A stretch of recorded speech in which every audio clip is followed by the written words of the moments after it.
ಯುಗಾದಿ ಹಬ್ಬದ ಪ್ರಯುಕ್ತ ನಾಡು, ನುಡಿ, ಸಂಸ್ಕೃತಿ, ಪರಂಪರೆಗಳನ್ನು ಸಮಾಜದೊಡನೆ ಬೆಸೆಯುವಲ್ಲಿ ಪ್ರಮುಖ ಪಾತ್ರ ವಹಿಸುವ ಜಿಲ್ಲಾ ಮಟ್ಟದ ಭಜನಾ ಸ್ಪರ್ಧೆ ಇತ್ತೀಚೆಗೆ ಮಹಾಸತಿ ಸಭಾಭವನ ಕುಮಟಾದಲ್ಲಿ ನಡೆಯಿತು. ಸ್ಪರ್ಧಾ ಕಾರ್ಯಕ್ರಮ ಉದ್ಘಾಟಿಸಿದ ಯುಗಾದಿ ಉತ್ಸವ ಸಮಿತಿ ಅಧ್ಯಕ್ಷರಾದ ಡಾ. ಸುರೇಶ್ ರವರು, ಹಿಂದೂಗಳ ಜೀವನದಲ್ಲಿ, ಸಂಸ್ಕೃತಿಯಲ್ಲಿ ಹಾಸುಹೊಕ್ಕಾಗಿರುವ ಭಜನೆ ಮನಸ್ಸಿಗೆ ಶಾಂತಿ ನೀಡುವುದಷ್ಟೇ ಅಲ್ಲದೆ ಸಂಘಟನೆಯ ಸೂತ್ರವೂ ಹೌದು ಎಂದರು.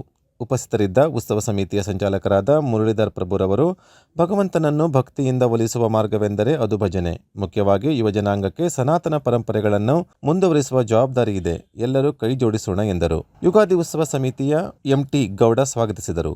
ಅರುಣ್ ಮಂಕೀಕರ್ ಕಾರ್ಯಕ್ರಮ ನಿರೂಪಿಸಿದರು. ವೇದಿಕೆ ಮೇಲೆ ಉತ್ಸವ ಸಮಿತಿಯ ಕೋಶಾಧಿಕಾರಿಗಳಾದ ಜಿಎಸ್ ಹೆಗಡೆಯವರು ಹಾಜರಿದ್ದರು. ಶಿರಸಿ, ಹೊನ್ನಾವರ ಇತ್ಯಾದಿ ಬೇರೆ ಬೇರೆ ತಾಲೂಕುಗಳಿಂದ ಭಜನಾ ತಂಡಗಳು ಆಗಮಿಸಿ ಭಜನಾ ಪ್ರೇಮಿಗಳ ಮನಸೂರೆಗೊಂಡವು. ಭಜನಾ ಸ್ಪರ್ಧೆಯಲ್ಲಿ ಸಾಂಪ್ರದಾಯಿಕ ಭಜನೆಗಳು ಮತ್ತು ಶಾಸ್ತ್ರೀಯ ಶೈಲಿಯ ಭಜನಾ ಸ್ಪರ್ಧೆಗಳು ಎಂಬ 2 ವಿಭಾಗಗಳು ಮಾಡಿದ್ದು ವಿಶೇಷವಾಗಿತ್ತು. ಸಾಂಪ್ರದಾಯಿಕ ಭಜನಾ ಸ್ಪರ್ಧೆಯಲ್ಲಿ ಪ್ರಥಮ ಸ್ಥಾನವನ್ನು ಶ್ರೀ ಮಹಾವಿಷ್ಣು ಭಜನಾ ಮಂಡಳಿ ಬಳ್ಕೋರು, ದ್ವಿತೀಯ ಸ್ಥಾನವನ್ನು ಶ್ರೀ ಜಟಕೇಶ್ವರ ಭಜನಾ ಮಂಡಳಿ ಕಡ್ಲೆ ಹೊನ್ನಾವರ, ತೃತೀಯ ಸ್ಥಾನವನ್ನು ಶ್ರೀ ಶಾಂತಿಕಾ ಪರಮೇಶ್ವರಿ ಭಜನಾ ಮಂಡಳಿ ಕುಮಟಾ ಇವರು ಪಡೆದುಕೊಂಡರು. ಶಾಸ್ತ್ರೀಯ ಶೈಲಿಯ ಭಜನಾ ಸ್ಪರ್ಧೆಯಲ್ಲಿ ಪ್ರಥಮ ಬಹುಮಾನ ಶಾಂತಲಾ ಹಾಗೂ ಸಂಗಡಿಗರು ಸ್ವರಧಾರ ಕುಮಟಾ, ದ್ವಿತೀಯ ಬಹುಮಾನ ಶ್ರೀಮತಿ ವಸುಧಾ ಶಾಸ್ತ್ರಿ ಮತ್ತು ಸಂಗಡಿಗರು ಕುಮಟಾ, ತೃತೀಯ ಬಹುಮಾನ ಶ್ರೀ ಗೌರಿ ಮಹಿಳಾ ಸಮಾಜ ಸಿರಸಿ ಇವರು ಪಡೆದುಕೊಂಡರು. ಯುಗಾದಿ ಹಬ್ಬದ ದಿವಸದ ಸಭಾ ಕಾರ್ಯಕ್ರಮದ ವೇಳೆಯಲ್ಲಿ ಅವರಿಗೆ ಬಹುಮಾನ ವಿತರಣೆ ಮಾಡಲಾಗುವುದು. ಕಾರ್ಯಕ್ರಮದ ಕೊನೆಯಲ್ಲಿ ನಿರಂತರ ತಮ್ಮ ಜೀವನದ ತುಂಬೆಲ್ಲ ಭಜನಾ ಸೇವೆಯನ್ನು ಮುಂದುವರಿಸಿಕೊಂಡು ಬರುತ್ತಿರುವ ಹಿರಿಯ ನಾಗರಿಕರಾದ ಹೊನ್ನಾವರ ಬಳಕೂರಿನ ವಿಠ್ಠಲ್ ತ್ರಿವಿಕ್ರಮ್ ಭಟ್ ಹಾಗೂ ಶಿರಸಿಯ ಶ್ರೀಮತಿ ನಾಗರತ್ನ ಶೇಟ್ ಇವರನ್ನು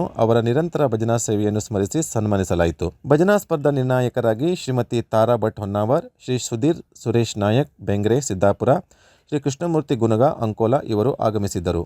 ಯುಗಾದಿ ಉತ್ಸವ ಸಮಿತಿಯ ಸದಸ್ಯರಾದ BNK Nagaraj, Arun Hegde, Suresh Bhat, MR Bhat, SV Hegde, Rohidasa Gavadi, ಉಪಾಧ್ಯಕ್ಷರಾದ ಶ್ರೀಮತಿ ಶುಧಾ ಸಾನಬಾಗ್, ಶೀತಲ್ ಭಂಡಾರಿ, ವಿನುತಾ ಶಾನಬಾಗ್, ಪೂರ್ಣಿಮಾ ಕಾಮತ್ ಈ ಮುಂತಾದವರು ಹಾಜರಿದ್ದು ಕಾರ್ಯಕ್ರಮದ ಯಶಸ್ವಿಗೆ ಸಹಕರಿಸಿದರು. ಶ್ರೀ ಮಂಜುನಾಥ ನ್ಯೂಸ್, ಕುಮಟಾ.